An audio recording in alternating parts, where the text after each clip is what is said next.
Disclaimer: knives are not toys or weapons. They are tools. Now, a tool can be used as a weapon, but it is ill-advised that you do so. We shouldn't hurt each other. We should help each other. Now that that's out of the way, I've been sitting on a few of these. The first is one I got for less than $20, and unfortunately, it kind of shows. It's not terrible, but it maybe could have used a bit of improvement. This little number, whose brand name is said to be Geegift, G-E-E Gift. It's simple enough. The handle looks like antler or bone, but it's actually resin.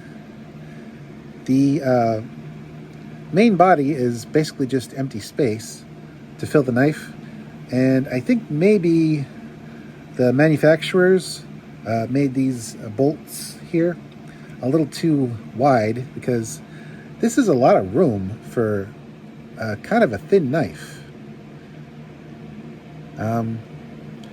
So yeah, that's one slight defect, but it's not a deal breaker. Another thing is the resin handle scales. They are not flush with the frame, so you're going to want to take a file and gently file off the edges of the frame, because that might get uncomfortable as you handle the blade. That being said, there is one redeeming quality. First, you flip this safety lever open, and you press this button, and you got a pretty decently sized stainless steel blade. It's, I'd say, thin enough to maybe be a filleting knife, but sturdy enough to be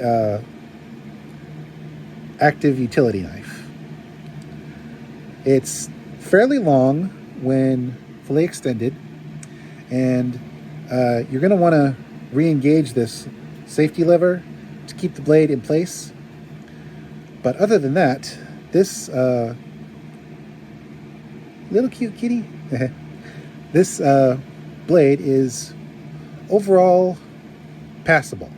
If you take this into the woods or the desert, it's probably safe to utilize very actively.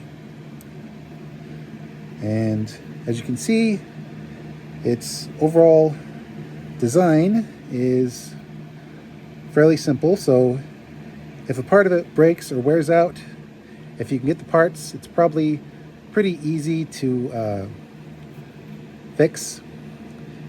Plus, it looks like the way the blade is designed on the inside, it doesn't require a spring, although maybe the spring is hidden, who knows. But either way, it's a pretty simple and straightforward mechanism that hopefully won't let you down if it is relied upon. Next, we have something from Cold Steel. I really haven't had much experience with Cold Steel, but if you're familiar with the book Dracula, you'll know that one of the characters carries a kukuri knife, which is basically a Bowie knife if it were also a boomerang. Mila Jovovich's character in the Resident Evil series, the one that looked kind of Mad Max-ish, that particular film, she carried two. Just look up kukuri if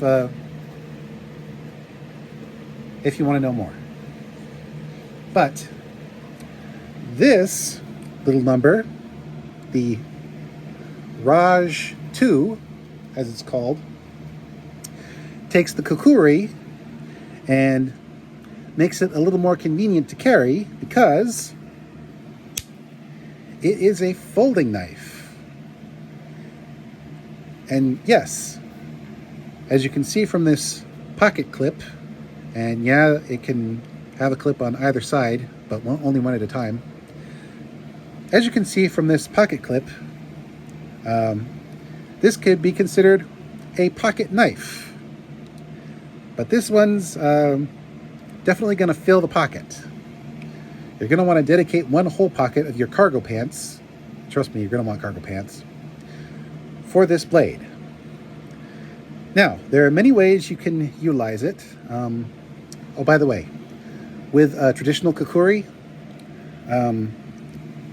where I have my hand now, that's basically the whole handle, and the rest of the fixed blade is what's visible here and the black part leading up to the handle. So from here all the way to here, that's blade on a fixed blade kukuri. But in this case, the handle was lengthened and the blade was shortened in order to accommodate the folding aspect. Because if the whole original kukuri blade were able to fold, then the handle would be grossly overly sized. This balances out the size of the blade and the size of the handle into a tight little package that could easily be carried in cargo pants or on a belt without a sheath. As for the blade itself, it's very shiny. It's got kind of a weird looking texture, like they pelted it with tiny pebbles in order to give it kind of a weird pattern, or maybe this is kind of a pattern they got through the forging process. It's got a little thumb spot, which could also be used to open the blade or close it. And the blade itself is very thick, and it's got the standard kukuri shape with a small lower half and a fat lower half, or excuse me, fat upper half, which when you point the blade, it points very well. And the best part is the balance point is right here. So if you choke up on the blade and put your thumb here, it's good for slicing and cutting. Or if you ignore my warnings and are forced to use it as a weapon, you choke up on the back part of the blade, or the back part of the handle, and hook your small finger in the back here. It really feels good in the hand, even with the belt clip.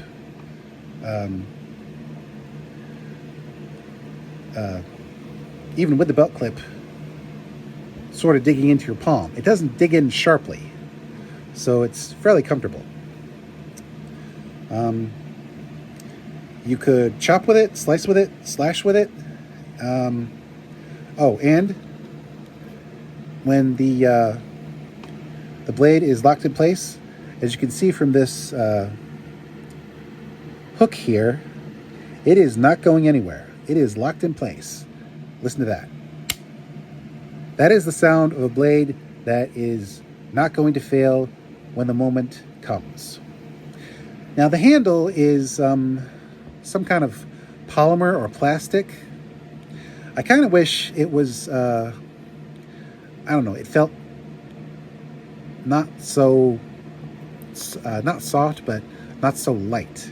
I mean, I'm sure they did it to cut down on weight, but I don't know. It feels like the handle is going to fail before the blade fails. Although, if this is one of those fancy impact-resistant plastics, then it's probably not going to let you down. So yeah, that's cold steel, made in Taiwan. Let's see if I can get it to focus. AUS 10A steel. So yeah, it's good stuff. Finally, we return to an old friend. Now, I've covered a lot of blades from Mossy Oak, and you might be asking yourself, Jay, did they ever make a straight up Bowie knife? And the answer is, yes, they did. This is the Mossy Oak Bowie knife. There's that beautiful logo right there. And as you can see, it's got a flat but technically clipped point. It is fairly straight along the edge instead of this one Bowie knife that I own that has a narrow lower section and a fatter upper section. This one's much straighter. It doesn't have much of a hand guard, but it is very, very chonky brass. Speaking of chonky, the spine itself is very, very thick. You're definitely going to be able to use this for serious outside work, whether it be clearing brush or setting up a campfire. This thing is going to hopefully take a lot of punishment. It doesn't have any information stamped on the blade except for the brand name, but it's probably the same kind of steel that they usually use. Also, the handle is rather small, but at the same time, it's kind of ergonomic. It's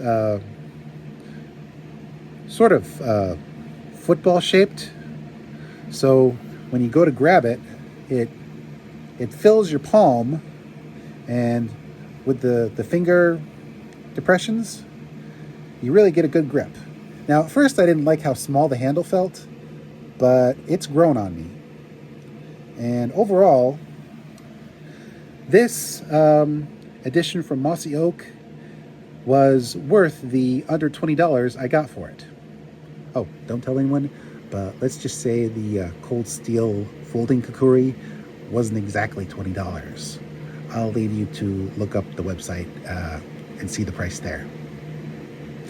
But anyway, all three blades have strengths and weaknesses, and if you take the time to explore them and employ each one, allowing for their weaknesses and playing to their strengths, then hopefully none of these blades will let you down. A knife will only fail if you don't use it the proper way.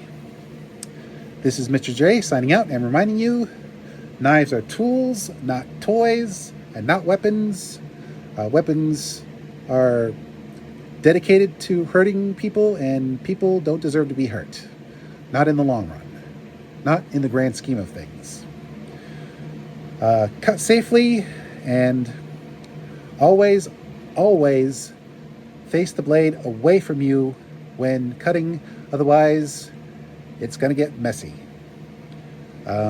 Stay safe out there and be good to each other.